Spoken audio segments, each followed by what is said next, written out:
Assalamualaikum warahmatullahi wabarakatuh, dengan nama Allah yang Maha Pengasih lagi Maha Penyayang. Segala puji bagi Allah yang telah mengeluarkan manusia dari kegelapan kepada nur. Semoga solawat dan keselamatan dilimpahkan kepada junjungan kita Nabi Muhammad yang telah menyampaikan risalah dan membawa manusia ke jalan kesempurnaan hidup, dan juga kepada keluarganya, para sahabatnya seluruhnya. Ngerinya api hitam neraka yang dikisahkan Rasulullah Shallallahu Alaihi Wasallam harus membuat kita sadar bahwa neraka adalah seburuk-buruk tempat kembali. Dan kita harus berupaya menghindari api neraka dengan cara senantiasa bertakwa dan taat kepada Allah Subhanahu wa Ta'ala. Dalam kitab berjudul Ar-Rihlah ila Daril Akhirah karya Syekh Mahmud Al-Misri menyebutkan bahwa ada hadis dari Abu Hurairah radhiyallahu anhu bahwa neraka dinyalakan selama 1000 tahun hingga memerah. Kemudian dinyalakan lagi selama 1000 tahun sampai memutih. Kemudian dinyalakan lagi selama 1000 tahun sampai menghitam. Sehingga neraka itu hitam dan gelap. Hadis tersebut diriwayatkan oleh At-Tirmidzi dan Imam Ibnu Majah. Namun ahli hadis Syekh Albani menyebutkan hadis ini dhaif lemah. Sedangkan Al-Hafiz Ibnu Rajab menjelaskan status hadis ini, yang benar adalah mauquf, runtut dan disandarkan sampai pada sahabat Abu Hurairah namun bukan sabda Nabi Shallallahu Alaihi Wasallam secara langsung.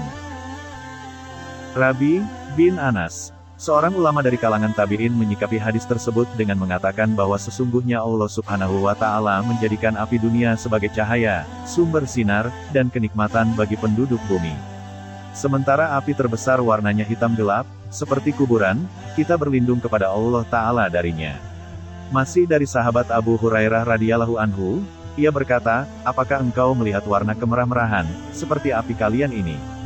Sesungguhnya api neraka itu lebih hitam dari aspal. Allah Subhanahu wa Ta'ala berfirman, adapun orang-orang yang berbuat kejahatan, akan mendapat balasan kejahatan yang setimpal dan mereka diselubungi kehinaan. Tidak ada bagi mereka seorang pelindung pun dari azab Allah. Seakan-akan wajah mereka ditutupi dengan kepingan-kepingan malam yang gelap gulita. Mereka itulah penghuni neraka, mereka kekal di dalamnya. Quran Surat Yunus, 27. Disebutkan juga dari Abu Hurairah radhiyallahu anhu, Nabi Shallallahu Alaihi Wasallam bersabda, api yang dinyalakan oleh Ibnu Adam adalah 1 bagian dari 70 bagian dari panasnya api jahanam. Hadis riwayat Bukhari dan Muslim. Allah Ta'ala juga berfirman, dan tahukah kamu apakah neraka Hawiyah itu, yaitu api yang sangat panas. Quran Surat Al-Qoriyah, 10-11. Ulama mengatakan bahwa manusia ada yang beriman dan ada yang tidak beriman atas pilihannya. Ada yang taat dan enggan taat atas pilihannya pula.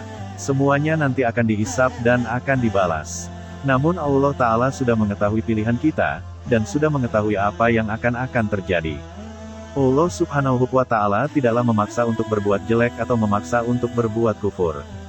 Bahkan Allah menunjukkan kepada kita jalan, mengutus kita para rasul, dan menurunkan kepada kita kitab petunjuk, lalu menunjukkan kebenaran kepada kita. Siapa yang sesat, maka ia sesat karena dirinya sendiri. Siapa yang binasa, ia binasa atas pilihannya sendiri. Karena itulah kita harus muhasabah introspeksi terhadap perbuatan kita selama di dunia. Apakah lebih banyak dosa dan maksiat atau lebih banyak bertaubat dan berada di jalur ketaatan? Ini adalah upaya kita agar terhindar dari siksa neraka yang teramat dahsyat.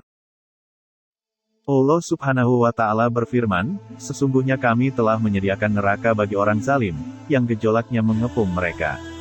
Jika mereka meminta pertolongan minum, mereka akan diberi air seperti besi yang mendidih yang menghanguskan wajah. Itulah minuman yang paling buruk dan tempat istirahat yang paling jelek. Quran Surat Al-Kahfi, 29, kisah ini telah diterbitkan di halaman sindonews.com. Itulah beberapa hal yang bisa saya sampaikan, tentang ngerinya api hitam neraka yang dikisahkan Rasulullah Shallallahu Alaihi Wasallam. Di dalamnya belumlah sempurna sehingga saya ingin meminta maaf bila ada ucapan yang tidak berkenan. Terima kasih. Wassalamualaikum warahmatullahi wabarakatuh.